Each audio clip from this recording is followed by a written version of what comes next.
Students, we will discuss about the important news. First news is regarding the Samsung के जो workers हैं उनके perspective से हैं।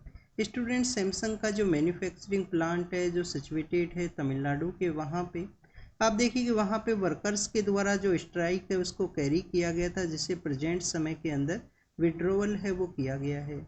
स्टूडेंट्स, अगर हम डिस्कस करें वर्कर्स का जो डिमांड है उसके पर्सपेक्टिव से, तो आप देखिए कि वर्कर्स का जो डिमांड है वो यही है कि सैमसंग इंडिया का जो वर्कर्स यूनियन है उसको रिकॉग्नाइज किया जाए। स्टूडेंट्स, अगर हम डिस्कस करें यहाँ पे वर्कर्स के द्वारा जो स्ट्राइक है उसको कैरी किया गया, क्या स्ट्राइक जो वर्ड है जो हमारे फंडामेंटल राइट्स के अंदर मेंशन किया गया है? तो स्टूडेंट्स, स्ट्राइक के रिगार्डिंग में आपको जो मेंशन है वो फंडामेंटल राइट के अंदर नहीं देखने के लिए मिलता है। किसी भी पर्सन का यहाँ पे राइट नहीं है कि उनके द्वारा जो स्ट्राइक है उसको कैरी किया जाए। आप देखिए किसी भी पर्सन को फंडामेंटल राइट है कि उनके द्वारा प्रोटेस्ट वो किया जा सकता है, बट जो स्ट्राइक का जो वर्ड है उसको मेंशन किया गया है। जो इंडस्ट्रियल एक्ट है 1947 के समय का इंडस्ट्रियल डिस्प्यूट एक्ट 1947 उसके अंदर मेंशन किया गया है स्ट्राइक के पर्सपेक्टिव से। आप देखिए कि सुप्रीम कोर्ट के द्वारा भी समय समय के अंदर डिफरेंट केसेस के अंदर में स्ट्राइक के पर्सपेक्टिव से मेंशन किया गया कि ये आप एक इंडस्ट्रियल जो वर्कर है उनका ये राइट है, बट आप देखिए कि फंडामेंटल राइट है उसका ये पार्ट नहीं है। सुप्रीम कोर्ट के अगर हम केस के पर्सपेक्टिव से डिस्कस करें स्ट्राइक के रिगार्डिंग में, तो आप देखिए कि स्टूडेंट सुप्रीम कोर्ट के द्वारा Kameshwar Prasad versus state of Bihar का वो केस है। Kameshwar Prasad versus state of Bihar का वो केस है, जिसके अंदर 1958 के समय सुप्रीम कोर्ट के द्वारा रिकॉग्नाइज किया गया कि जो स्ट्राइक करना किसी भी एक वर्कर का जो राइट है वो इंडस्ट्रियल डिस्प्यूट एक्ट के अंडर में है। फंडामेंटल राइट के अंडर ये जो पार्ट है वो आपको नहीं देखने के लिए मिलेगा। स्टूडेंट्स, नेक्स्ट अगर हम यहाँ पे डिस्कस करें, आप देखिए कि सैमसंग के बारे में, तो स्टूडेंट सैमसंग के कुछ मैन्युफैक्चरिंग प्लांट्स जो हैं इंडिया के अंदर सिचुएटेड हैं। एक जो प्लांट है वो तमिलनाडु का जो श्री पेरम्बदूर नाम का जो एरिया है कांचीपुरम डिस्ट्रिक्ट के, वहाँ पे जहाँ पे ये प्रोटेस्ट किया गया। एक तो आप देखिए कि 2007 के समय जो प्लांट है उसको वहाँ पे सेटअप किया गया था। अदर जो प्लांट है वो आपको नोएडा के वहाँ पे देखने के लिए मिलता है। उत्तर प्रदेश के अंदर जो नोएडा नाम की जो जगह है वहाँ पे सैमसंग का जो मैन्युफैक्चरिंग प्लांट है वो सिचुएटेड है। आप देखिए कि इंडिया का भी एस्पिरेशन है कि काफ़ी सारी जो मल्टीनेशनल कंपनीज हैं उनके द्वारा अपना जो मैन्युफैक्चरिंग प्लांट्स है वो इंडिया के यहाँ पे सेटअप किया जाए, जिससे कि चाइना का जो अल्टरनेटिव हब है मैन्युफैक्चरिंग के रूप से इंडिया यहाँ पे डेवलप हो सके। बट आप देखिए कि वर्कर्स के द्वारा जिस तरीके से डिमांड किया गया है कि इंडियन जो वर्कर्स का जो यूनियन है सैमसंग के, वहाँ पे जो वर्कर्स का यूनियन है उसको एज ए यूनियन को रिकॉग्नाइज किया जाए। तो आप देखिए कि स्टूडेंट्स, अगर यूनियन को रिकॉग्नाइज किया जाता है तो मल्टीनेशनल कंपनीज के रिगार्डिंग में भी उनका जो वर्किंग कंडीशन है उसके रिगार्डिंग में भी ये जो कंसर्न्स है उसको रेज करता है। आप देखिए कि समय समय पे हमारे यहाँ पे काफ़ी सारी ऐसी मल्टीनेशनल कंपनीज हैं जिनके वहाँ पे वर्कर्स का जो स्ट्राइक है वो आपको देखने के लिए मिलेगा। जैसे कि मारुति का जो आप देखिए कि एक प्रोटेस्ट आपको या स्ट्राइक आपको देखने के लिए मिलता है, काफ़ी ज़्यादा वायलेंट वो प्रोटेस्ट का सिचुएशन था जो 2011 के समय मानेसर जो हरियाणा के वहाँ पे है। और भी काफ़ी सारी हमारे यहाँ पे जो टू व्हीलर्स का जो मल्टीनेशनल कंपनीज है उनके वहाँ पे भी जो प्रोटेस्ट एंड स्ट्राइक है उसको ऑब्जर्व किया गया था 2005-4 के समय में। तो स्टूडेंट, जो एंटरप्राइज है उसका वर्किंग कंडीशन के रिगार्डिंग में ये जो चैलेंज है उसको ये रेज करता है। नेक्स्ट अगर हम डिस्कस करें स्टूडेंट्स मल्टीनेशनल कंपनीज के पर्सपेक्टिव से, तो आप देखिए कि जो मल्टीनेशनल कंपनीज हैं उनका जो वर्किंग कंडीशन के रिगार्डिंग में एक फिलोसफी हुआ करता है जिसको कि हम कैजेन फिलोसफी के नाम से जाना करते हैं। ये एक जापानीज फिलोसफी है कि समय के साथ में जो वर्कर्स का जो इंटेंसिटी है, जो वर्क का जो इंटेंसिटी है उसको यहाँ पे इंक्रीज करना है।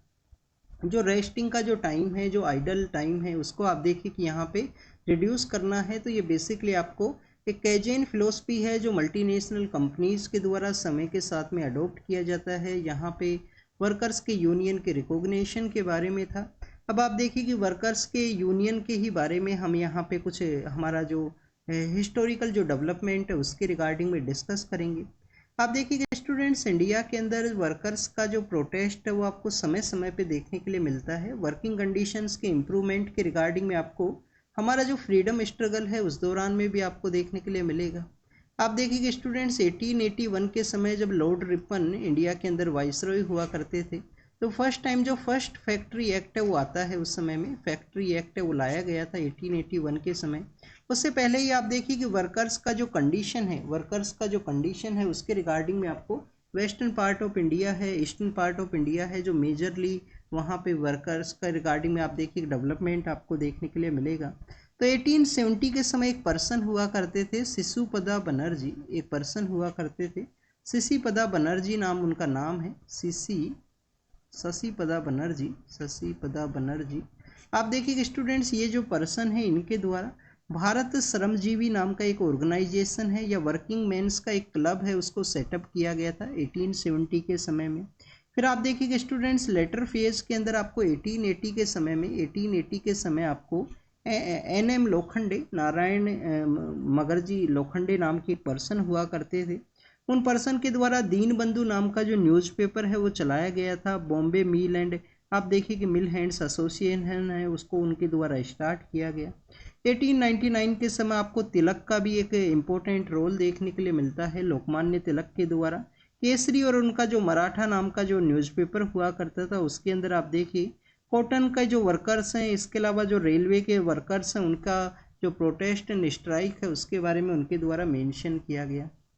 अगर हम बात करें स्टूडेंट्स मेजर जो डेवलपमेंट है इंडिया के अंदर उसके बारे में, तो आप देखिए कि 1920 के समय आपको All India Trade Union Congress है, All India Trade Union Congress है, उसका आपको सेटअप देखने के लिए मिलता है इंडिया के अंदर में। आप देखिए कि हमारे जो लाला लाजपत राय हैं उनको फर्स्ट प्रेसिडेंट, लाला लाजपत राय जी हैं, उनको फर्स्ट प्रेसिडेंट के रूप से यहाँ पे इस्टेब्लिश किया गया था 1920 के all India Trade Union Congress के अंदर में। स्टूडेंट्स, इसके अलावा अगर हम बात करें जो दीवान चमन लाल नाम के जो पर्सन हुआ करते थे वो आपको फर्स्ट जनरल सेक्रेटरी हैं, all India Trade Union Congress के फर्स्ट जनरल सेक्रेटरी हैं, वो भी आपको देखने के लिए मिलते हैं। तो स्टूडेंट्स, ये तो basically all India Trade Union Congress के बारे में हुआ, कुछ वर्किंग क्लास का जो कंडीशंस है उसके बारे में हमने यहाँ पे डिस्कस किया। अब आप देखिए कि जहाँ पे ये प्लांट सिचुएटेड है, कांचीपुरम का जो एरिया है, कांचीपुरम डिस्ट्रिक्ट का एरिया है। अब आप देखिए कि जब भी हम कांचीपुरम के बारे में रीड करते हैं, कांचीपुरम के बारे में आपको रीड करते हैं, तो आपको यहाँ पे जो पल्लवा डायनेस्टी है उसके बारे में पता होना चाहिए। पल्लवा डायनेस्टी इसका कैपिटल हुआ करता था कांचीपुरम। और आप देखिए कि चालुक्याज के द्वारा एक बार अटैक भी किया गया था कांचीपुरम के वहाँ पे, जब महेंद्र वर्मन नाम के जो पल्लवा रूलर हैं वो हुआ करते थे। लेटर फॉर्म के अंदर में आप देखिए कि आपको ममल्लापुरम नाम की जो जगह है तमिलनाडु के, वहाँ पे पल्लवा डायनेस्टी की एक रूलर है, उन्हीं के द्वारा उसको इस्टेब्लिश किया गया था। ममल्लापुरम है जिसको कि हम महाबलीपुरम है उसके नाम से भी जाना करते हैं। नेक्स्ट अगर हम डिस्कस करें स्टूडेंट्स, आप देखिए कि जहाँ पे इस टाउन के अंदर में ये मैन्युफैक्चरिंग प्लांट सिचुएटेड, उस टाउन का जो नेम है वो श्री पेरम्बदूर है। अगर आपको यहाँ पे श्री पेरम्बदूर के बारे में नहीं पता है, श्री पेरम्बदूर है उनके बारे में नहीं पता है, तो आपको इंडिया का जो पोस्ट इंडिपेंडेंस का जो हिस्ट्री है उसके बारे में काफ़ी कम पता है स्टूडेंट्स। क्योंकि आप देखिए ये वो जगह है जहाँ पे 1991 के समय हमारे जो प्राइम मिनिस्टर हुआ करते थे, उस जो फॉर्मर प्राइम मिनिस्टर हैं उनको असैसिनेट कर दिया गया था। वहाँ पे तमिलनाडु के अंदर जो लिट्टे नाम का जो ऑर्गेनाइजेशन है उनके कुछ पर्सन्स हैं जिनको रेडिकलाइज किया गया, उनके द्वारा आप देखिए कि जो माला है उसी के अंदर बॉम्ब है उसको लगाया गया था। और श्री पेरम्बदूर के अंदर इलेक्शन कैंपेन के दौरान में आपको उनको आप देखिए कि असैसिनेट है वो कर दिया गया था एज ए ह्यूमन बॉम्ब को यूज़ करते हुए, ह्यूमन बॉम्ब को एज ए शील्ड के रूप से यूज़ करते हुए। नेक्स्ट अगर हम बात करें, श्री पेरम्बदूर नाम की वो जगह है जहाँ पे आप देखिए रामानुजाचार्य हैं, उनका आपको बर्थ प्लेस भी ये आपको देखने के लिए मिलेगा। तो ये कुछ डिफरेंट जो इन्फॉर्मेशन है उसको हमने यहाँ पे डिस्कस किया। नेक्स्ट आप देखिए कि संघाई कॉरपोरेशन ऑर्गेनाइजेशन का जो मीटिंग है वो कहाँ पे ऑर्गेनाइज हुआ है, इस्लामाबाद के वहाँ पाकिस्तान में। हमारे जो मिनिस्टर ऑफ एक्सटर्नल अफेयर हैं, एक्सटर्नल अफेयर मिनिस्टर हैं, उनके द्वारा विजिट किया गया था स्टूडेंट्स वहाँ पे। इंडिया एंड पाकिस्तान के द्वारा किसी भी तरीके का टू मच ब्लेमिंग है उसको यहाँ पे नहीं किया गया है, ये मेंशन है बेसिकली इसमें। आप देखिए कि हमारे जो एक्सटर्नल अफेयर मिनिस्टर हैं उनके द्वारा बताया गया कि जब संघाई कॉरपोरेशन ऑर्गेनाइजेशन का इस्टेब्लिशमेंट हुआ था तो उनके डॉक्यूमेंट के अंदर में 3 ऐसे एविल हैं जिनके बारे में मेंशन किया गया है। संघाई कॉरपोरेशन ऑर्गेनाइजेशन का जो डॉक्यूमेंट है उसके अंदर 3 एविल हैं जिसके बारे में मेंशन है। तो स्टूडेंट्स वहाँ पे बताया गया है कि जो टेररिज्म है, सेपरेटिज्म है और आप देखिए कि एक्सट्रीमिज्म है। टेररिज्म, सेपरेटिज्म एंड एक्सट्रीमिज्म का जो कॉन्सेप्ट है ये तीनों यहाँ पे एविल के रूप से डिफाइन किया गया है। इंडियन जो एक्सटर्नल अफेयर मिनिस्टर हैं उनके द्वारा आप देखिए कि क्रॉस बॉर्डर टेररिज्म है उसके बारे में भी यहाँ पे मेंशन किया गया। स्टूडेंट्स इसके अलावा पाकिस्तान के जो क्रिकेट कंट्रोल बोर्ड के जो वहाँ पे जो हेड हैं उनके द्वारा भी हमारे जो एक्सटर्नल अफेयर मिनिस्टर हैं उनसे मीटिंग किया गया था। ये सभी जो मीटिंग्स हैं वो आपको अनऑफिशियल देखने के लिए मिलता है, क्योंकि आप देखिए कि इंडिया एंड पाकिस्तान के द्वारा किसी भी बाइलेटरल जो टॉक है उसके बारे में डिनाई किया गया था। एससीओ के जो हेड ऑफ स्टेट्स हैं, हेड ऑफ पॉलिटिकल लीडर्स हैं, उनका ये मीटिंग था, हमारे प्राइम मिनिस्टर सर के द्वारा नहीं विजिट किया गया। एक्सटर्नल अफेयर मिनिस्टर हैं उनके द्वारा यहाँ पे विजिट किया गया। नेक्स्ट अगर हम डिस्कस करें स्टूडेंट्स एससीओ के बारे में तो आप देखिए कि इसको यहाँ पे रफ करते हैं, इसको रफ करते हैं और एससीओ के पर्सपेक्टिव से अगर हम डिस्कस करें तो संघाई 5 नाम के जो ऑर्गेनाइजेशंस हैं उनके द्वारा इसको 2001 के समय 1996 के समय इसको स्टार्ट किया गया था, संघाई 5 नाम के जो ऑर्गेनाइजेशन है। बाद में आप देखिए कि उज्बेकिस्तान के द्वारा जब इसको ज्वाइन किया गया 2001 के समय में, तो ये आपको बेसिकली जो संघाई कॉरपोरेशन ऑर्गेनाइजेशन है उसका इसको नाम है वो दिया गया। इंडिया एंड पाकिस्तान के द्वारा लेटर फॉर्म के अंदर इसको ज्वाइन किया गया। फिर आप देखिए कि बेलारूस है, ईरान है, उनके द्वारा भी एज ए मेंबर के रूप से इसको ज्वाइन किया गया है। स्टूडेंट्स यहाँ पे हम सेंट्रल एशियन जो 4 कंट्रीज हैं उनके जो लोकेशन है उसके बारे में एक बार यहाँ पे डिस्कस करते हैं। स्टूडेंट्स आप देखिए कि ये कजाकिस्तान है, सपोज कीजिए कजाकिस्तान है, यहाँ पे आपको कजाकिस्तान देखने के लिए मिलता है। कजाकिस्तान का जो सदर्न पार्ट है वहाँ पे आपको एक लार्ज कंट्री है वो आपको उज्बेकिस्तान देखने के लिए मिलेगा, उज्बेकिस्तान सिचुएटेड है। स्टूडेंट्स कजाकिस्तान का जो ईस्टर्न पार्ट है यहाँ पे आप देखिए कि किर्गिस्तान है, ये सिचुएटेड है, यहाँ पे किर्गिस्तान है। यहाँ पे आपको स्टूडेंट्स ताजिकिस्तान है वो आपको देखने के लिए मिलेगा। आप देखिए कि इस पार्ट के अंदर में ताजिकिस्तान है वो सिचुएटेड है। और स्टूडेंट्स इस एरिया के अंदर में आपको देखने के लिए मिलता है तुर्कमेनिस्तान, और तुर्कमेनिस्तान जो है वो एससीओ का पार्ट नहीं है, जो आप देखिए कि अपना बॉर्डर है वो किसके साथ में शेयर करता है, कैस्पियन सी के साथ शेयर करता है। कैस्पियन सी के साथ तो बॉर्डर एरिया जो है वो कजाकिस्तान के द्वारा भी शेयर किया जाता है, बट आप देखिए कि जो तापी पाइपलाइन है, जो मेन यहाँ पे एरिया है तुर्कमेनिस्तान, वो आपको एससीओ का जो पार्ट है वो नहीं देखने के लिए मिलता है। एक बार स्टूडेंट्स इनका जो कैपिटल्स है उनको एक बार रिवाइज करते हैं। आप देखिए कि स्टूडेंट्स कजाकिस्तान का जो कैपिटल है वो है अस्ताना। कजाकिस्तान का जो कैपिटल है उसका क्या नेम है स्टूडेंट्स, अस्ताना उसका नेम है। अस्ताना डिक्लेरेशन भी आपने रीड किया होगा। अस्ताना से इन्होंने अपना जो कैपिटल है उसको चेंज भी किया था, नूर सुल्तान नाम की जो जगह है, नूर सुल्तान नाम की जो जगह है वहाँ पे इनके द्वारा कैपिटल किया गया। कजाकिस्तान के ईस्टर्न पार्ट के अंदर है किर्गिस्तान। किर्गिस्तान का जो कैपिटल है वो आपको पता होना चाहिए, बिस्केक इसका कैपिटल है। किर्गिस्तान का जो कैपिटल है वो बिस्केक है। ताजिकिस्तान जो आप देखिए कि यहाँ पे साउथ ईस्टर्न पार्ट के अंदर में है कजाकिस्तान के। ताजिकिस्तान का जो कैपिटल है वो आपको दुशानबे देखने के लिए मिलता है, दुशानबे है। उज्बेकिस्तान का कैपिटल आपको पता ही होगा, ताशकंद इसका कैपिटल है। और स्टूडेंट्स अगर हम बात करें तुर्कमेनिस्तान जो कि एससीओ का पार्ट नहीं है, आप देखिए उसका जो कैपिटल है वो अश्काबाद है। अश्काबाद एग्रीमेंट जो international north south transport corridor के पर्सपेक्टिव से भी इम्पोर्टेंट है, उसको भी हम काफ़ी बार रीड करते हैं।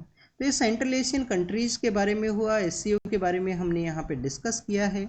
आप देखिए इसी मीटिंग के दौरान में पाकिस्तान के जो पॉलिटिकल लीडर हैं उनके द्वारा क्रिएटिव इकोनॉमी को प्रमोट करने के पर्सपेक्टिव से एक जो प्रपोजल है उसको भी सजेस्ट किया गया। क्रिएटिव इकोनॉमी है उसको जिस तरीके से यहाँ पे कैरी आउट किया जा सके कंट्रीज़ के द्वारा। नेक्स्ट अगर हम डिस्कस करें स्टूडेंट्स, आप देखिए कि यहाँ पे चेन्नई के पर्सपेक्टिव से आंध्र प्रदेश, चेन्नई, पुडुचेरी का जो एरिया है जहाँ पे आप देखिए कि बारिश है वो देखने के लिए मिलता है। स्टूडेंट्स ये जो मानसून एरिया, जो मानसून का जो पैटर्न है जिसको कि हम नॉर्थ ईस्ट मानसून के नाम से जाना करते हैं, जो हमारा कोरामंडल ये कोस्ट है, ईस्टर्न जो कोस्ट है वो ये मानसून को रिसीव करता है। बे ऑफ बंगाल का जो रीजन है वहाँ से हमारा जो मानसून विंड्स हैं जो बेसिकली ये मॉइस्चर को गेन करती हैं। वैसे तो ये जो मानसून विंड्स हैं वो ड्राई हुआ करती हैं, विड्रोवल का सिचुएशन के अंदर में है। बट आप देखिए कि बे ऑफ बंगाल से मॉइस्चर को गेन करने के बाद में हमारा जो कोरामंडल कोस्ट का जो एरिया है, जो हमारा तमिलनाडु है, जो आंध्र प्रदेश है, जो कर्नाटका का पार्ट है, वहाँ पे बारिश आपको देखने के लिए मिलेगा। तो स्टूडेंट्स ये आप देखिए कि बारिश के बारे में है। अब आपको यहाँ पे एक और जानकारी होना चाहिए। आप देखिए कि विंटर के समय काफ़ी बार हम बारिश के बारे में रीड करते हैं, जो कि हमारा रबी का जो क्रॉप है, देखिए कि यहाँ पे रबी क्रॉप्स के बारे में भी मेंशन है। रबी का जो क्रॉप है उसके लिए काफ़ी ज़्यादा इम्पोर्टेंट है विंटर का वो मानसून जो बारिश हुआ करता है, जिसको कि हम वेस्टर्न डिस्टर्बेंस के नाम से जाना करते हैं। वेस्टर्न डिस्टर्बेंस का जो हमारा जो विंड्स हैं वो बेसिकली मॉइस्चर कहाँ से गेन करती हैं। एक तो आप देखिए कि वो जो मॉइस्चर है वो गेन करती हैं कैस्पियन सी से। इसके अलावा जो मेडिटेरियन सी का जो एरिया है, मेडिटेरियन जो सी का एरिया है, वहाँ से भी मॉइस्चर को गेन करती हैं। और विंटर के समय आपको बारिश है नॉर्दर्न पार्ट ऑफ इंडिया के वहाँ पे देखने के लिए मिलता है, जो रबी का क्रॉप है उसके लिए काफ़ी ज़्यादा इम्पोर्टेंट है। जम्मू एंड कश्मीर जो प्रेजेंट समय में यूनियन टेरिटरी है, उसके जो न्यू चीफ मिनिस्टर हैं उनके द्वारा ओथ यहाँ पे लिया गया है। तो स्टूडेंट्स ओथ के बारे में यहाँ पे मेंशन है, उस फंक्शन के बारे में बताया गया। उनके द्वारा डिप्टी चीफ मिनिस्टर हैं उसको भी अपॉइंट किया गया है, जो कि जम्मू का जो एरिया है वहाँ से है डिप्टी चीफ मिनिस्टर। तो वन काइंड ऑफ बैलेंस उनके द्वारा सेटअप किया गया। स्टूडेंट्स अगर हम यहाँ पे डिस्कस करें, जो चीफ मिनिस्टर के द्वारा कुछ डिसीजंस भी लिए गए हैं कि जब भी वो विजिट करें किसी एरिया के अंदर में तो ग्रीन कॉरिडोर ना बनाए जाएं, ग्रीन कॉरिडोर को नहीं सेटअप किया जाए एडमिनिस्ट्रेशन के द्वारा। ग्रीन कॉरिडोर बेसिकली क्या है? ग्रीन कॉरिडोर यही है, कोई भी डिग्नेटरी जब विजिट करता है तो ट्रैफिक को रोक दिया जाता है जिससे कि उनको फ्री पास है वो देखने के लिए मिले। तो उसके रिगार्डिंग में उनके द्वारा कुछ मेंशन किया गया है। अब आप देखिए कि हो सकता है कि ये डिसीजन कुछ समय के लिए लिया जाए, ये कंटिन्यूस अगर ये डिसीजन रहे तो आप देखिए कि उसको मोर इफेक्टिव आपको देखने के लिए मिलता है। काफ़ी बार पॉलिटिकल पर्सनस के द्वारा नेम सेक के लिए भी कुछ समय के लिए डिसीजंस हैं वो लिए जाते हैं। नेक्स्ट अगर हम डिस्कस करें स्टूडेंट्स, यहाँ पे जम्मू एंड कश्मीर जब स्टेट हुआ करता था 370 आप देखें कि इस्टेब्लिशमेंट के अंदर हुआ करता था। तो हमारे जो नॉर्मल स्टेट्स हैं उनका जो लेजिस्लेटिव असेंबली है उसका जो टेन्योर पीरियड है वो आपको 5 ईयर का देखने के लिए मिलता था। आप देखिए कि जम्मू एंड कश्मीर का जो टेन्योर पीरियड है वो 6 ईयर का है, वो हुआ करता था उस समय में। प्रेजेंट समय में जम्मू एंड कश्मीर है वो यूनियन टेरिटरी है। और आप देखिए कि सेंटर के पास में पावर है आर्टिकल 4 के थ्रू में कि कोई भी जो न्यू स्टेट है उसको क्रिएट किया जा सकता है। वो प्रोसेस बताया गया है आर्टिकल 4 के अंदर में कि किस तरीके से सेंटर के पास में या पार्लियामेंट के पास वो पावर है। Commission for air quality and management, जिसके बारे में आपने काफ़ी बार रीड किया है, 2020 के समय जिसको सेटअप किया गया पोल्यूशन लेवल को रोकने की रिगार्डिंग में, उसी के जो पर्सनस हैं यहाँ पे हरियाणा एडमिनिस्ट्रेशन या पंजाब के एडमिनिस्ट्रेशन के जो पर्सनस हैं उनसे क्वेश्चन किया गया सुप्रीम कोर्ट के द्वारा कि स्टेबल बर्निंग जो इसरो के द्वारा उनको बताया गया कि वहाँ उस एरिया के अंदर स्टेबल बर्निंग है, उन पर्सनस को क्यों यहाँ पे अरेस्ट नहीं किया गया, क्यों यहाँ पे जो आप देखिए कि जो एग्रीकल्चर फील्ड के अंदर में फायर का जो सिचुएशन है उसको कंट्रोल नहीं किया गया स्टेबल बर्निंग को। तो उसी को मेंशन किया गया है। सेंटर से क्वेश्चन मांगा गया है कि कोई जो टेक्निकल एक्सपर्ट्स हैं उनको प्रोवाइड किया जाए सेंट्रल गवर्नमेंट के द्वारा। नेक्स्ट अगर हम डिस्कस करें commission for air quality and management के बारे में काफ़ी बार हम रीड कर सके हैं। कौन कौन से यहाँ पे स्टेट्स हैं इसका पार्ट? हरियाणा है, पंजाब है, राजस्थान है, वेस्टर्न उत्तर प्रदेश है और दिल्ली आपको इसका जो पार्ट है वो देखने के लिए मिलेगा, दिल्ली जो कि यूनियन टेरिटरी है। स्टूडेंट्स रबी का कुछ क्रॉप्स हैं जिनका कि एमएसपी है उसको इंक्रीज किया गया है। 5 वो क्रॉप्स हैं, वीट है, बार्ले है, ग्राम है, मस्टर्ड है और भी कुछ क्रॉप्स हैं जिनका जो एमएसपी है मिनिमम सपोर्ट प्राइस है उसको यहाँ पे इंक्रीज किया गया है।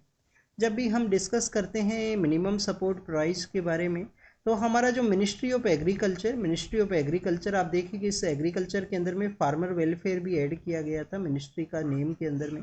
तो ministry of agriculture and farmer welfare के अंदर में आप देखिए कि कमीशन फॉर यहाँ पे कमीशन है एग्रीकल्चर कॉस्ट एंड प्राइस का, commission for agriculture cost and price है।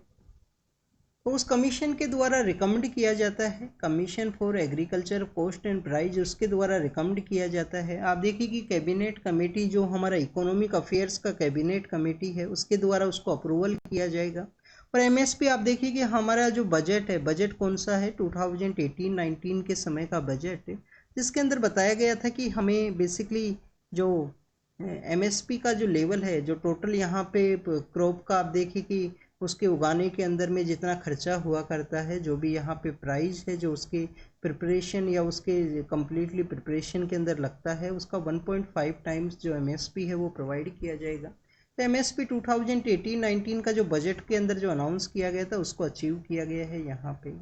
नेक्स्ट अगर हम डिस्कस करें स्टूडेंट दिल्ली के ही पर्सपेक्टिव से है, आप देखिए कि दिल्ली के अंदर स्टूडेंट्स रिज का एरिया है, दिल्ली रिज का एरिया है, उसी के बारे में कुछ ट्री का आप देखिए कि कटिंग की वजह से यहाँ पे जो आंसर है वो मांगा गया है सुप्रीम कोर्ट के द्वारा।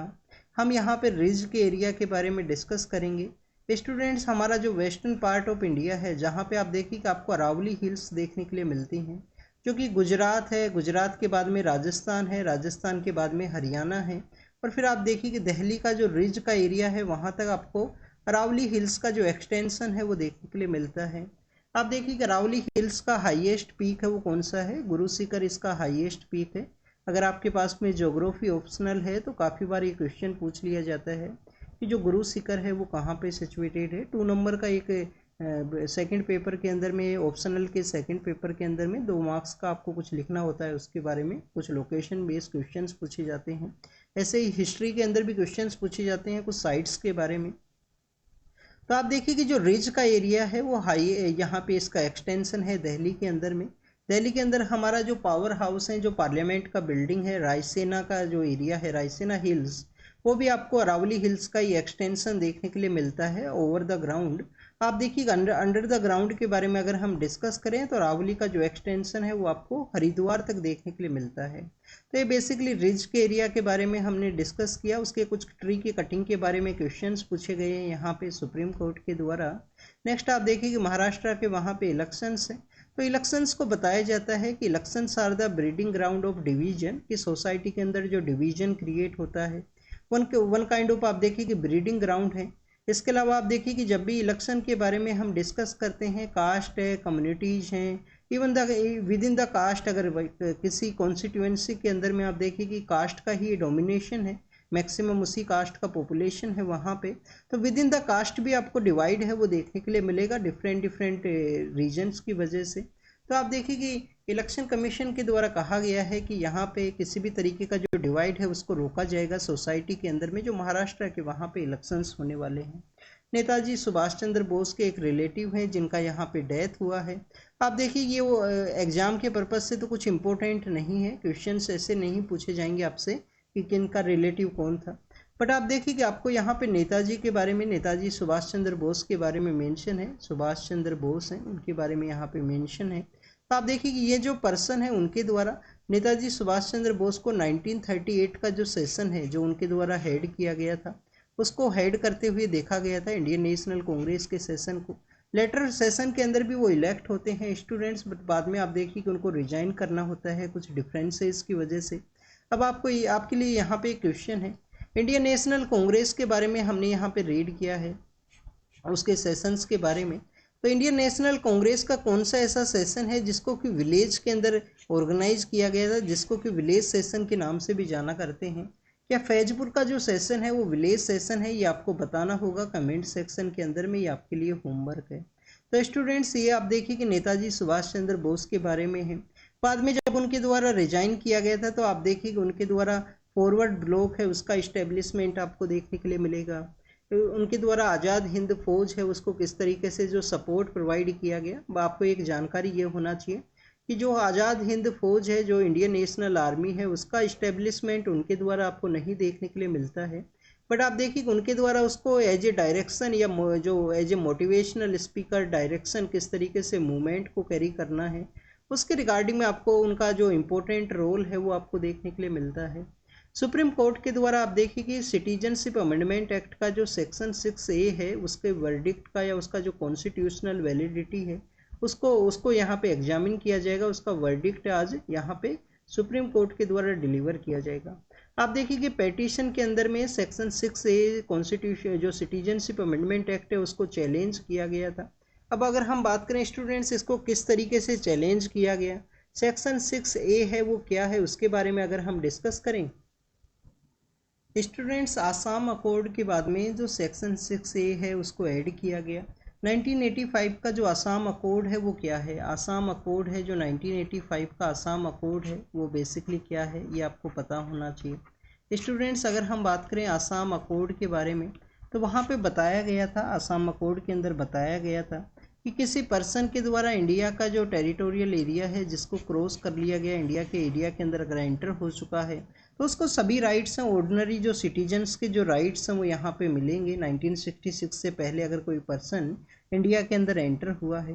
फिर आप देखिए कि 1966 से लेकर जो 71 का जो समय है, बांग्लादेश लिबरेशन का जो समय है, उस समय जिस पर्सन के द्वारा आसाम के एरिया के अंदर में एंटर तो किया गया, बट आप देखिए उनको भी सभी राइट्स मिलेंगे, बट उनको वोटिंग का जो राइट है वो नहीं दिया गया था। तो स्टूडेंट्स, उसी को चैलेंज ये किया गया कि आसाम की रिगार्डिंग में ही एप्लीकेशन क्यों है। उस समय जिन पर्सन्स को एंट्री दिया गया जिसकी वजह से डेमोग्राफी के अंदर चेंजेज आए हैं, तो उसी की वैलिडिटी या उसका जो कॉन्स्टिट्यूशनल जो सिचुएशन है उसके बारे में वर्डिक्ट दिया जाएगा। आप देखिए कि ये जो वर्डिक्ट है एनआरसी के पर्सपेक्टिव से आपको नहीं देखने के लिए मिलेगा, जो नेशनल रजिस्टर ऑफ सिटीजन है उसके रिगार्डिंग में नहीं है, ओनली यहाँ पे सेक्शन 6A है उसके रिगार्डिंग में इसको चैलेंज किया गया है। सेंट्रल गवर्नमेंट से भी क्वेश्चन पूछे गए हैं सुप्रीम कोर्ट के द्वारा कि आपके द्वारा जो फॉरेन पर्सन्स हैं, जो फॉरेन ट्रिब्यूनल जिसके पर्सपेक्टिव से कॉन्स्टिट्यूट होते हैं 1946 एंड 64 की रिगार्डिंग में, तो आप देखिए कि फॉरेन ट्रिब्यूनल के द्वारा जिस पर्सन को फॉरेनर डिक्लेयर किया गया है उसके डिपोर्टेशन के रिगार्डिंग में आपके द्वारा क्या स्टेप्स लिए गए हैं, सुप्रीम कोर्ट के द्वारा जो सवाल है वो पूछा गया है। मुल्ला पेरियार डैम है, कहाँ पे सिचुएटेड है? केरल के वहाँ पे है। आप देखिए कि और ये पानी किसके द्वारा रिसीव किया जाता है? जो पानी है वो रिसीव करता है तमिलनाडु। ये आपको कॉलोनियल एरा के समय से ही देखने के लिए मिलता है, जो मद्रास जो प्रेसिडेंसी है उसके द्वारा वाटर को रिसीव किया जाता था इस डैम से। प्रेजेंट समय में अगर हम डैम के इंस्पेक्शन के लिए कुछ टीम्स गए थे, आप देखिए उनको चेक के लिए अलाउ है, वो नहीं किया गया। स्टूडेंट्स, अगर हम इस डैम के बारे में डिस्कस करें, आप देखिए कि 19th सेंचुरी का जो लेटर फेज है उसी के समय आपको देखने के लिए मिलेगा। और स्टूडेंट्स, यहाँ पे आपको मुलियार रिवर है, मुलियार जो रिवर है, पेरियार जो रिवर है, मुलियार एंड पेरियार जो रिवर है उसके कन्फ्लुएंस का एरिया है जहाँ पे इस डैम को कंस्ट्रक्ट किया गया है। स्टूडेंट्स, जब भी हम डैम्स के बारे में डिस्कस करते हैं तो आपको कुछ बेसिक इन्फॉर्मेशन यहाँ पे पता होना चाहिए। आप देखिए कि जो पानी है, जो वाटर है, वो किस लिस्ट के अंदर में है? वाटर आपको स्टूडेंट्स स्टेट लिस्ट के अंदर देखने के लिए मिलेगा। वाटर यहाँ पे स्टेट लिस्ट के अंदर में है। नेक्स्ट आप देखिएगा आर्टिकल 246 जो है हमारे कॉन्स्टिट्यूशन का, आर्टिकल 246 जो है कॉन्स्टिट्यूशन का आर्टिकल 246 जो है उसके अंदर बेसिकली आप देखिए कि जो डैम सेफ्टी के रिगार्डिंग में पार्लियामेंट के द्वारा जो लॉ है उसको फ्रेम किया जा सकता है। नेशनल डैम सेफ्टी अथॉरिटी है उसको भी सेटअप किया गया पार्लियामेंट के द्वारा 2021 के जो रूल्स हैं उसके थ्रू में। तो आप देखिए कि डैम सेफ्टी के रिगार्डिंग में पार्लियामेंट के द्वारा भी जो कानून है वो बनाया जा सकता है। पानी जो है, वाटर जो है, वो आपको स्टेट लिस्ट का पार्ट है, वो देखने के लिए मिलेगा। मुलियार एंड पेरियार रिवर के कन्फ्लुएंस एरिया के अंदर ये सिचुएटेड है। वाटर जो है तमिलनाडु को रिसीव करता है, सिचुएटेड ये केरल के वहाँ पे है।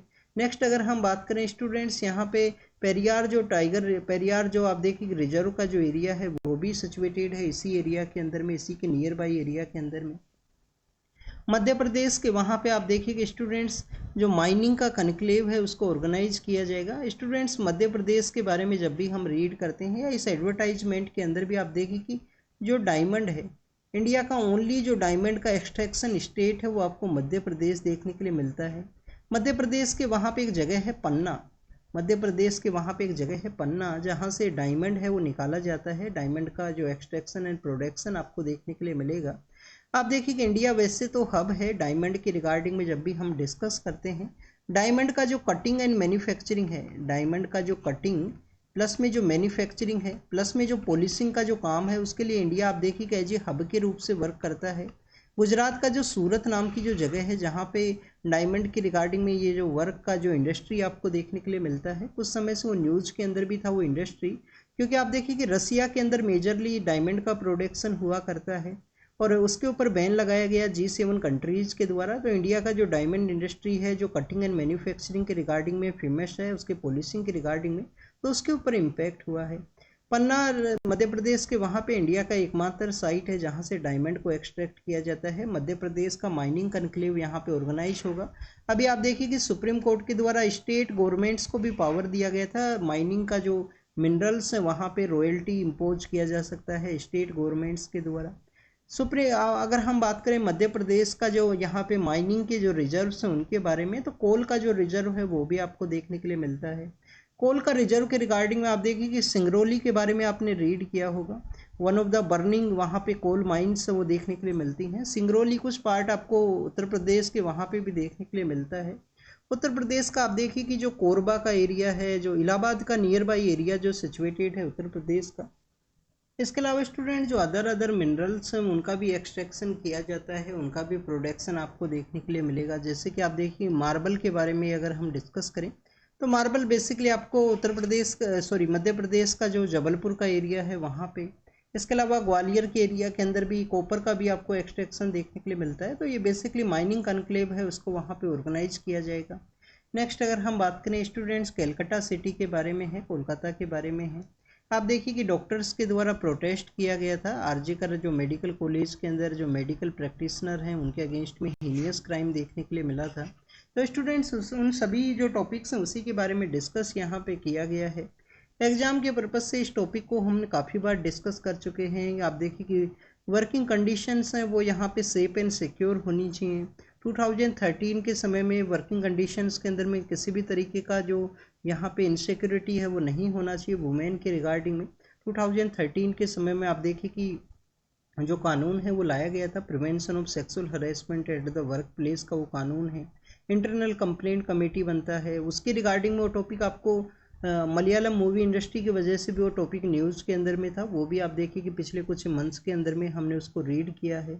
यहाँ पे मेडिकल प्रैक्टिशनर्स के रिगार्डिंग में सुप्रीम कोर्ट के द्वारा भी जजमेंट दिया गया कि जो वर्किंग वुमेन्स हैं उनके जो हॉस्टल्स हैं वहाँ पे प्रॉपर सेफ्टी एंड सिक्योरिटी है वो होना चाहिए। किसी भी तरीके का जो नेक्सस है वो वर्क ना करे, उनके सेफ्टी एंड सिक्योरिटी को कॉम्प्रोमाइज़ है वो ना किया जाए स्टेट के द्वारा। नेक्स्ट अगर हम डिस्कस करें स्टूडेंट्स इकोनॉमी का जो नोबेल प्राइज़ है उसके बारे में है। आप देखिए कि जो इनकम डिस्पैरिटी है, जो डिस्पैरिटीज़ हैं उनके बारे में डिस्कस किया गया है विद इन द कंट्रीज़ के अंदर। जो विद इन द कंट्री आप देखिए कि अमोंग द कंट्रीज़ के अंदर में जो डिस्पैरिटी है उसके बारे में यहाँ पे डिस्कशन था इकोनॉमी के जो नोबेल विनर्स हैं उनके द्वारा। स्टूडेंट्स अगर हम यहाँ पे कुछ पॉइंट्स के बारे में डिस्कस करें तो आप देखिए कि अर्लियर फेज के अंदर में 17 एंड 18 सेंचुरी के समय आपको ग्रेट डाइवर्जेंस नाम का एक टॉपिक है वो न्यूज़ के अंदर देखने के लिए मिलता है। ग्रेट डाइवर्जेंस एक टॉपिक हुआ करता है ग्रेट डाइवर्जेंस क्या है स्टूडेंट 17 एंड 18 सेंचुरी के समय में आप देखिए कि कुछ ऐसे कंट्रीज है जो वेस्ट एंड ईस्ट का आपको उस समय जो डिवाइड है वो हुआ करता था। वेस्ट के जो कंट्रीज है वो मोर डेवलप्ड कंट्रीज हुआ करते थे, वो कॉलोनियल पावर्स हुआ करते थे। उस समय इंडस्ट्रियल रिवॉल्यूशन का जो बेनिफिट है उनके द्वारा उठाया गया था। और आप देखिए कि एडवांसमेंट ऑफ वेस्टर्न कंट्रीज आपको देखने के लिए मिलते हैं। उसी की वजह से जो वेस्टर्न पावर जो यहाँ पे जो पर्सनस हैं जो कॉलोनाइजर्स हैं उनके द्वारा आप देखिए कि काफ़ी ऐसी भी जगह हैं जहाँ पे उनका सेटलमेंट आपको देखने के लिए मिलता है। जो ट्रॉपिकल एंड टेम्परेट का जो रीजन्स है जो कि डिजीज़ फ्री हैं वहाँ पे भी उनको मोर बेनिफिट देखने के लिए मिलता है। तो स्टूडेंट्स इसके रिगार्डिंग में डिस्कस यही किया गया है कि कैसे जो यहाँ पे इनकम का जो डिवाइड है with in the country among the countries, income का जो डिवाइड है, जो इकोनॉमी का जो डिवाइड है जिसका बेनिफिट यहाँ पे कुछ जो मोर इकोनॉमिक पावरफुल जो कंट्रीज उन्हीं मिलता है, उसके बारे में यहाँ पे डिस्कस किया गया है। एग्जाम के पर्पज़ से ज़्यादा कुछ पॉइंट्स नहीं है आज के इस एडिटोरियल के अंदर में। नेक्स्ट अगर हम डिस्कस करें आप देखिए कि ग्लोबल हंगर इंडेक्स के बारे में है। हमारा जो वर्ल्ड का जो फूड डे है आप देखिए कि 16 अक्टूबर को सेलिब्रेट किया जाता है। 2005 के समय से आप देखिए यहाँ पे भी जो हंगर इंडेक्स है उसी के बारे में मेंशन है और यहाँ पे भी, तो दोनों टॉपिक्स को हम कंबाइन वे के अंदर रीड करेंगे। 2005 के समय जो ग्लोबल हंगर इंडेक्स है उसको स्टार्ट किया गया। 2024 का आप देखिए कि हंगर इंडेक्स का जो रिपोर्ट है उसको रिलीज़ किया गया है। इंडिया का जो रैंक है वो आपको 105 देखने के लिए मिलता है। इंडिया को जो स्कोर है वो दिया गया है 27.3 के आसपास, सीरियस कैटेगरी के अंदर रखा गया है। इंडिया को सीरियस कैटेगरी के अंदर यहाँ पे रखा गया है। अगर हम बात करें स्टूडेंट्स यहाँ पे आप देखिए कि इंडिया का जो अनन्यूरिशमेंट है उसको आप देखिए कि ब्राज़ील का जो पॉपुलेशन है उसके इक्वल इंडिया का टोटल जो यहाँ पे अनन्यूरिशमेंट पॉपुलेशन है उसको बताया गया है। जो इंडिया का जो टोटल पॉपुलेशन है उसका ये 14% है। नेक्स्ट अगर हम डिस्कस करें स्टूडेंट्स, यहाँ पे जो पैरामीटर्स हैं जिसके बेसिस पे ग्लोबल हंगर इंडेक्स है उसको रिलीज किया जाता है, तो पैरामीटर्स हैं स्टूडेंट्स चाइल्ड स्टंटिंग कि जो चिल्ड्रन का जो हाइट है, एज के साथ में जो हाइट है वो इंक्रीज ना हो क्योंकि माइक्रो न्यूट्रिएंट्स का कमी है। जो चाइल्ड स्टंटिंग का बताया गया है, इंडिया के जो 35% जो चिल्ड्रंस हैं उनको आप देखिए कि यहाँ पे स्टंटिंग के पार्ट के अंदर रखा गया है। अनन्यूरिशमेंट के बारे में हमने डिस्कस किया कि प्रॉपर वे में यहाँ पे न्यूट्रिशन ना हो, यहाँ पे डाइट के अंदर में 14% के आसपास पॉपुलेशन है उसको अंडर न्यूरिशमेंट के अंदर रखा गया है। चाइल्ड वेस्टिंग है उसको भी, वो भी एक आपको पैरामीटर देखने के लिए मिलता है। 18% इंडिया के जो चाइल्ड हैं उनका जो ओवर वेट का जो सिचुएशन है, हाइट के मुकाबले जो वेट ज़्यादा है, एज के मुकाबले जो वेट ज़्यादा है, तो आप देखिए कि चाइल्ड वेस्टिंग है उसको भी यहाँ पे रखा गया है 18% इंडिया के टोटल चिल्ड्रंस। और चाइल्ड मोर्टेलिटी जो समय के साथ में रिड्यूस हुआ है इंडिया के यहाँ पे इंस्टीट्यूशनल डिलीवरी की वजह से 2% के आसपास चिल्ड्रंस हैं जिनको कि चाइल्ड मोर्टेलिटी कि उनका 5 ईयर से पहले उनका डेथ हो जाए। तो स्टूडेंट्स ये मोर्टेलिटी है, चाइल्ड वेस्टिंग है, न्यूरिशमेंट है, अंडर न्यूरिशमेंट है और चाइल्ड स्टंटिंग है, ये 4 ऐसे पैरामीटर हैं जिसके बेसिस पे इसको रिलीज किया जाता है। हमारी जो मिनिस्ट्रीज है उनके द्वारा इसको बेसिकली डिक्लाइन किया गया है। इंडिया का जो सिचुएशन यहाँ पे बताया गया, उनके द्वारा बताया गया कि हमारा जो पोषण ट्रैकर है, जो हमारा सितंबर का मंथ हम पोषण माह के रूप से सेलिब्रेट करते हैं, हमारे यहाँ पे न्यूट्रिशनल डिमांड को फुलफिल करने के लिए काफ़ी सारे इनिशिएटिव्स हैं।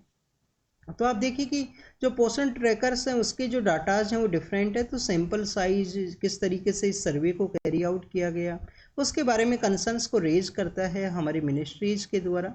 ग्लोबल हंगर इंडेक्स किसके द्वारा रिलीज किया जाता है, वेल्थ हंगर लाइफ है उसके द्वारा या कोई अदर इंस्टीट्यूशन है, ये आप कमेंट सेक्शन के अंदर बताना, ये आपका होमवर्क है। होमवर्क आपका क्या है कि ये जो इंडेक्स जो रिलीज किया जाता है किसके द्वारा रिलीज किया जाता है, 2005 के समय स्टार्ट हुआ था। 2024 का जो यहाँ पे ग्लोबल हंगर इंडेक्स है वो 19 नंबर का जो रिपोर्ट है उसको रिलीज किया गया। इंडिया का रैंक है 105 और सीरियस कैटेगरी के अंदर रखा गया है। अनन्यूरिशमेंट टोटल 14% पॉपुलेशन को यहाँ पे बताया गया। स्टंटिंग और वेस्टिंग आपको इंडिया का बिगेस्ट बर्डन आपको देखने के लिए मिलता है। यहाँ पे डिस्कस ये किया गया है कि आप देखिए कि जब भी आप मानसून के समय कावेरी का जो अवार्ड दिया गया था कावेरी वाटर डिस्प्यूट जो ट्राइब्यूनल के द्वारा, तो आप देखिए कि उस अवार्ड का जो इम्प्लीमेंटेशन है आपको अच्छे मानसून के समय देखने के लिए मिलेगा। आप देखिए कि जैसे ही मानसून अच्छा रहेगा तो स्टेट्स के द्वारा वाटर है उसको प्रॉपर वे में रिलीज किया जाता है। स्टूडेंट जब भी हम इंटर स्टेट के बारे में डिस्कस करते हैं तो article 262 inter state water dispute के बारे में डिस्कस करते हैं। आर्टिकल 262 के थ्रू पार्लियामेंट के पास में पावर है ट्राइब्यूनल्स के सेटअप के बारे में।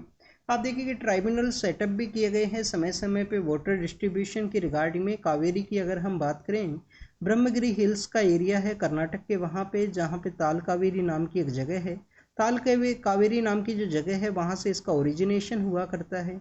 ये जो रिवर है 2 टाइम्स आप देखिए कि पानी रिसीव करता है। हाफ इसका जो कोर्स पानी रिसीव करता है साउथ वेस्ट मानसून के थ्रू, हाफ इसका जो कोर्स है वो मानसून पानी रिसीव करता है नॉर्थ ईस्ट मानसून के थ्रू में। आप देखिए कि केरल के वहाँ पे इसका कुछ ट्राइब्यूटरीज फ्लो किया करता है। रिवर का जो मेन कोर्स है वो आपको केरल के वहाँ पे नहीं देखने के लिए मिलेगा। इसके अलावा कर्नाटक एंड तमिलनाडु के अंदर वाटर शेयरिंग है, कुछ पार्ट यहाँ पे पुडुचेरी का भी है जहाँ पे वाटर शेयरिंग की रिगार्डिंग में जो डिस्प्यूट्स है वो आपको समय समय पे देखने के लिए मिलेगा। वर्ल्ड वॉर सेकेंड के समय 5 कंट्रीज के द्वारा एक अलायंस है उसको सेटअप किया गया था इंटेलिजेंस के शेयरिंग की रिगार्डिंग में। तो मेन कंट्रीज हैं वो यूएस एंड यूके हैं, बाद में ऑस्ट्रेलिया न्यूजीलैंड एंड कनाडा के द्वारा इसको ज्वाइन किया गया। Australia New Zealand and Canada. आप देखिए कनेडियन अथॉरिटीज़ के द्वारा 5 आइज जो कंट्रीज है उनको अपना जो एविडेंस है वो शो किया गया है कि इंडिया के द्वारा जो निजर नाम के जो पर्सन है उनको असैसिनेट किया गया था। इंडियन अथॉरिटीज़ का जो रोल बताया गया है। तो इंडिया और आपको कनाडा की जो रिलेशंस है one of the deteriorating condition के अंदर में, डिक्लाइनिंग कंडीशन के अंदर में देखने के लिए मिलते हैं। वालों का जो वॉर है उसके बारे में यहाँ पे मेंशन किया गया है। आप देखिए कि यहाँ पे 1962 का जब हम बैटल के बारे में डिस्कस करते हैं चाइना के साथ में, तो आप देखिए कि ये वो एरिया है अरुणाचल प्रदेश के अंदर में जहाँ पे बैटल है अक्टूबर के मंथ के समय लड़ा गया था।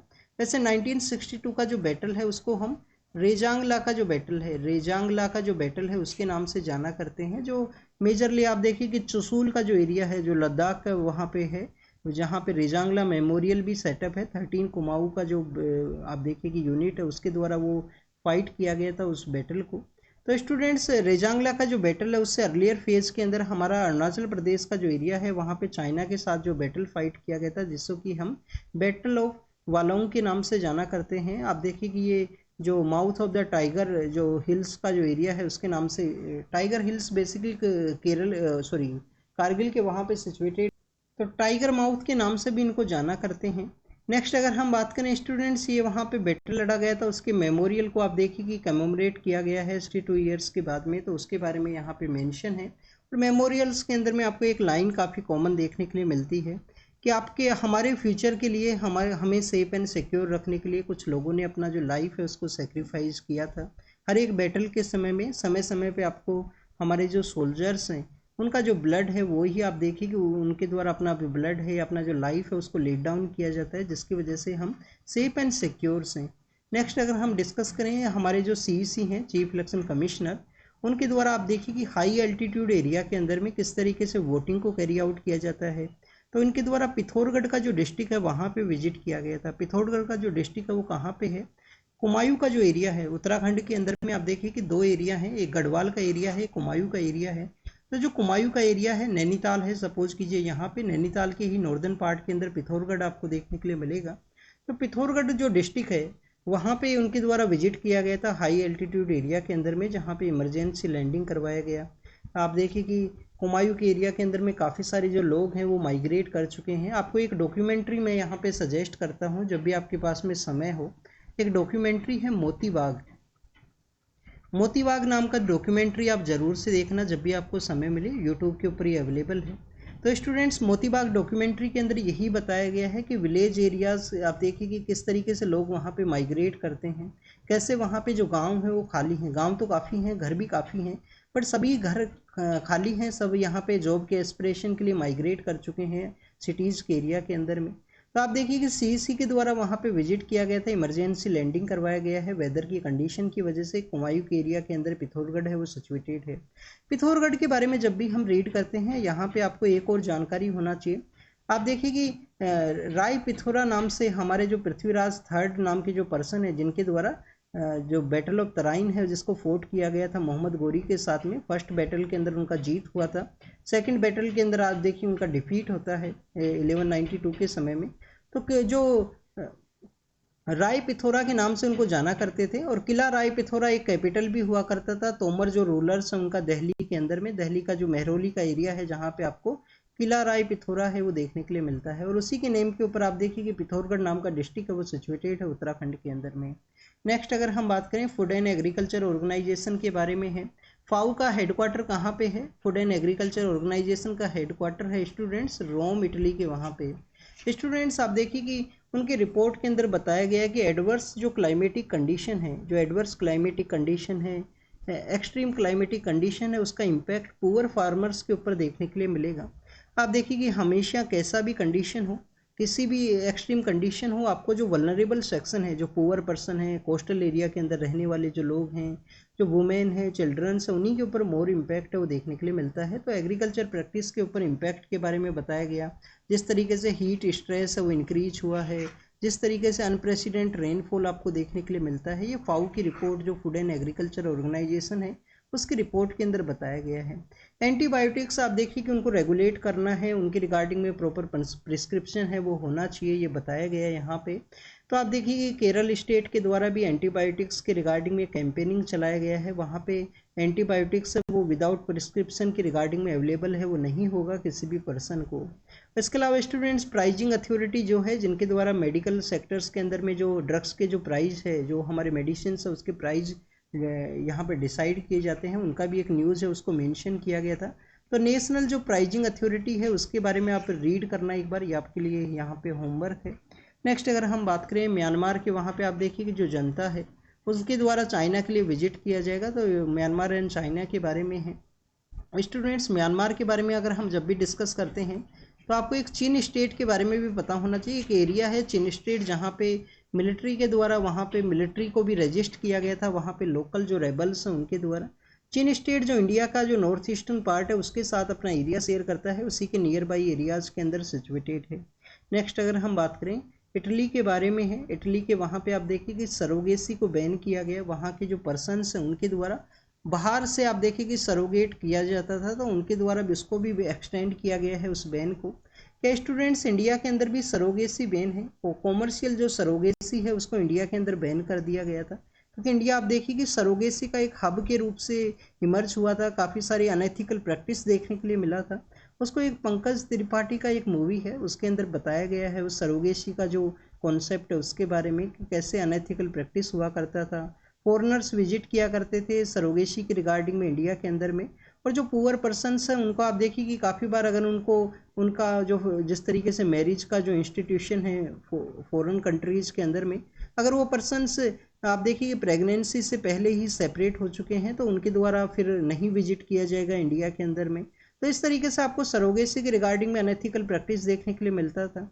इंडिया के द्वारा कॉमर्शियल सरोगेसी है उसको बैन कर दिया गया था। जो एल्ट्रिस्टिक सरोगेसी है, एल्ट्रिस्टिक सरोगेसी मीन्स कोई नॉन पर्सन है उसी के द्वारा यहाँ पे आप देखिए कि मेडिकल जो कोई भी पर्सन है उनके जो बच्चे नहीं हैं तो उनके द्वारा बेसिकली इसको कैरी आउट किया जा सकता है एल्ट्रिस्टिक सरोगेसी।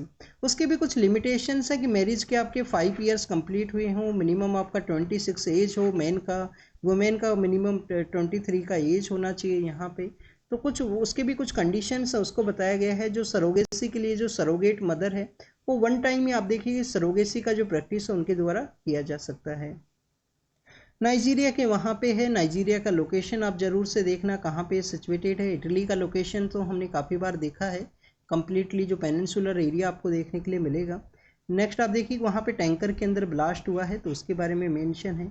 स्टूडेंट्स नेक्स्ट आप देखिए कि अल्बेनिया एंड डेट इटली का कुछ डील है यहाँ पे रिफ्यूजी जो माइग्रेंट्स हैं उनके बारे में, तो उसके बारे में मेंशन किया गया। नेक्स्ट आप देखिए कि यूएस के पॉलिटिकल जो इलेक्शंस हैं उसके बारे में है, एग्जाम के पर्पज़ से नहीं इम्पोर्टेंट है। 25 पर्सनस का यहाँ पे डेथ हुआ है इजराइल के द्वारा जो स्ट्राइक किया गया लेबनान के अंदर में, जिसमें मेयर का भी यहाँ पे डेथ हुआ है उसके बारे में मेंशन है। और इसके अलावा स्टूडेंट्स ईरान के द्वारा इजराइल का जो स्ट्राइक्स है उसके बारे में मेंशन किया गया है, एग्जाम के पर्पज़ से नहीं इम्पोर्टेंट है। चाइना एंड ताइवान के बारे में है, सऊदी अरेबिया के वहाँ पे कार्टूनिस्ट हैं जिनको कि 21 ईयर्स का जेल दिया गया है, जिनके द्वारा किंग का मजाक उड़ाया गया था कार्टून के थ्रू में। तो बेसिक कुछ इन्फॉर्मेशन है। आप देखिए कि सऊदी अरेबिया का लोकेशन हमने कल ही देखा था जब हमने वहाँ पे यूनाइटेड अरब अमीरात के बारे में डिस्कस किया। This is all the information related to the today's newspaper. आप इसको रीड कीजिए, रिवाइज कीजिए, जो भी इन्फॉर्मेशन आपको बताया गया है उसको, जो भी होमवर्क आपको दिया गया है उसको कमेंट सेक्शन के अंदर बताइए। Thank you students, thank you very much.